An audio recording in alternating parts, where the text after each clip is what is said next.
I think it's fundamental as someone doing business that we operate in more tertiary and secondary locations. I think what we'd like to see is some of the Northern Powerhouse funding permeate out from the major cities of Liverpool and Manchester in the northwest into some of these secondary locations.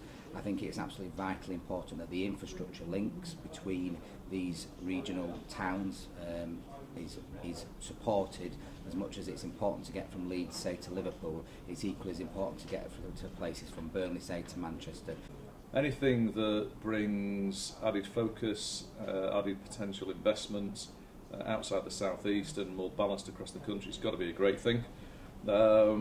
It does need to be supported both locally and centrally, but I think the Powerhouse initiative, together with the devolved powers in the right places with the right people, ought to set us on a very, very positive growth curve. I think the more confidence the Chinese have to invest in the UK, the more that will eventually spill over into the other cities as well.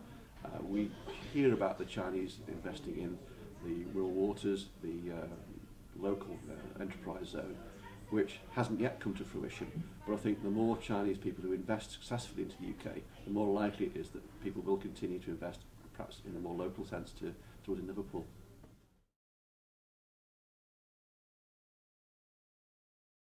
I think what we need to see is a substantial growth in the commercial offices. So you'll see in Liverpool, Manchester, well, Manchester's had some growth in that sector. Liverpool's had very limited growth and it's been funded by grants and a new build that's being built. We need to attract inward investment that's going to grow the offices, that allows people to stay post-university, allows them to get jobs in the city and to grow in the city. To actually fill the commercial heart of any city is key to the city's success. I think that's where the growth needs to come in the northern cities.